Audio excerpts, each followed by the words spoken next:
With a new permanent head coach and influx of young players about to make their NHL roster, the St. Louis Blues are looking to get back in the NHL playoffs this year. So today we're going to take a look at what the Blues are going to be doing in the NHL draft at the number 16 selection. Hey everybody, welcome into Clearing the Benches, your one-stop shop for daily fresh hockey content. If you go ahead and hit your subscribe button right now, every single day we'll bring you in new hockey videos to enjoy.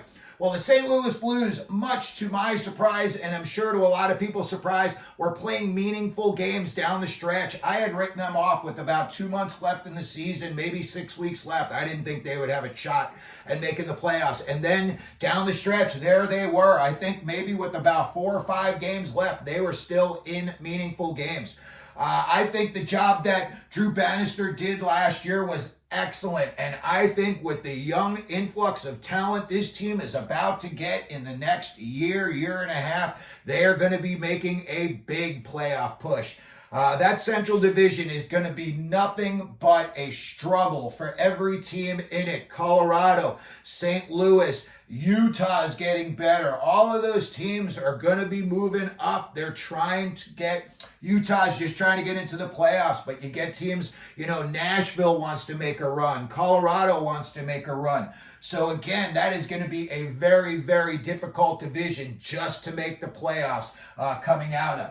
So when we take a look at the St. Louis Blues, they have General Manager Doug Armstrong. He is 59 years old. He's been the Blues GM since 2010, and that makes him the third longest tenured general manager in the NHL, behind Lou Lamoriello and Ken Holland.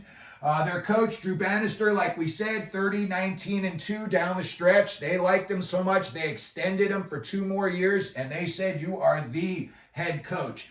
When we look at number 16 picks in NHL history, there's one huge name at the top of the list. Dave Andreychuk, 1,338 NHL points in his career. Second on that list, Marcus Naslund, 869 points. Vladimir Tarasenko went number 16. Tim Young, Minnesota North Stars. When I was a kid, went to a game at Madison Square Garden, and Tim Young lit up the Rangers for 5 goals in a single game. Al Secord, you want to watch a guy on some awesome fights on hockeyfights.com? I mean, this guy really could intimidate even big guys. He was a scary dude. And then after that, he went on to become a commercial airline pilot. And there's a whole documentary about him. It's really a good watch. Matt Barzal of the New York Islanders was also taken with the number 16 pick. Talk about a mean, nasty guy. Jay Wells, Rangers, Flyers, Kings, defenseman. That guy, he never saw a body check he didn't like. Nick Leddy, Tom Chorsky, Jacob Chikrin was taken back in the day with the 16th pick by the Arizona Coyotes.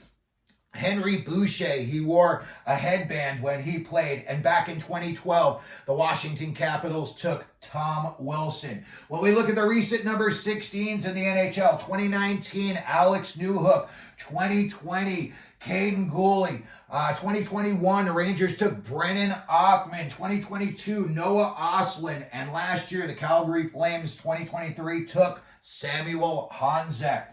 When we look at the St. Louis Blues roster and who they've got on it right now, okay, when you look at their forwards, they've got 2 guys in Jordan Kyrou and Robert Thomas, both locked up through 2029, 2030 at $8.1 million each. Braden Shen's on for 4 more years at $6.5 million. Pavel Buchnevich, who seems to me like he's always on the trading block, 1 more year at $5.8 million. Maybe this is the year they deal him. Brandon Saad, his agent must be the best agent in NHL history. This guy has gotten paid so well throughout his NHL career. 2 more years at $4.5 million. Kevin Hayes, not working out in St. Louis like the fans had hoped for. And they've still got him $3.5 million for 2 more years. Oscar Sundqvist, a big body, but doesn't do a whole lot, stands in front of the net, but you're going to pay him $1.5 million for that for 2 more years. And then the big name that I see coming up on this list is Jake Neighbors.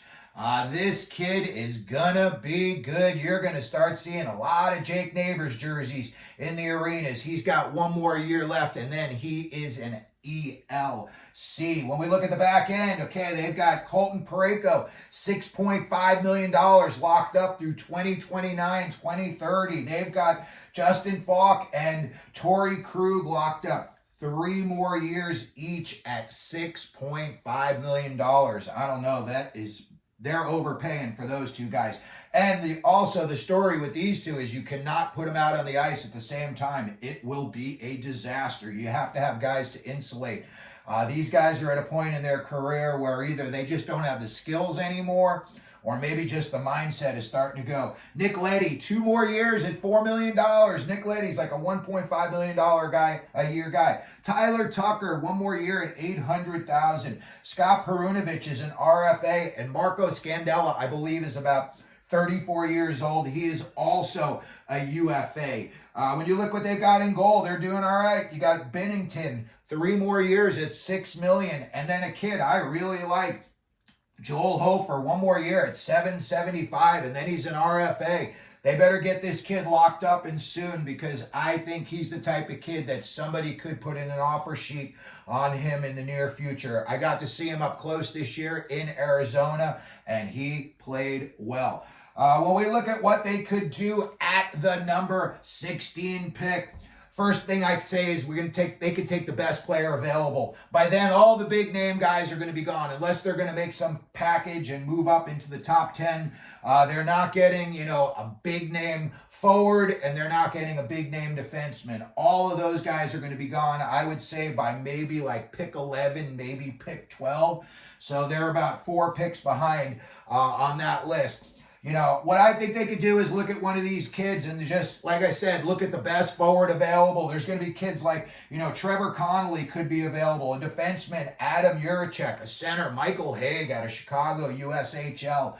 And then there's another defenseman out of Finland, 6'5", Jesse Polkinen. They could take a look at him as well, but I think they're in a situation, you're drafted in the middle of the pack. I think that is a best player available situation, unless they have a guy targeted up higher that they're going to say, hey, if we can, we'll give you our future pick, whatever the case may be, to try to get a deal done. I think maybe they could try to trade down and try to create some cap space. Maybe you say to a team, hey, we'll give you 16. Maybe somebody's enamored with the player that's still available, and you throw up a smokescreen saying, hey, we're going to take that guy with this pick. And then they call you and say, hey, what would it take to get him? And you say, well, we'll swap you the picks, but you got to take either Krug or Falk in the deal so that you can eat their salary and we don't have to. I think there's going to be a couple of kids that are going to make this roster for the Blues, and that's Matt Kessel and Zach Dean. I think both of them got a little cup of coffee, and I think in the future they are going to be a big part of what the Blues are doing. So that's going to do it for the St. Louis Blues and the number 16 pick. Let me know what you think they're going to do down in the comments section. Let me know if you think they're going to trade up, trade down, keep the pick, best available player, if they're going to target somebody. Also, if you could, please hit your like button. Don't forget to subscribe. And as we always do here at Clearing the Benches, let them know you're out there.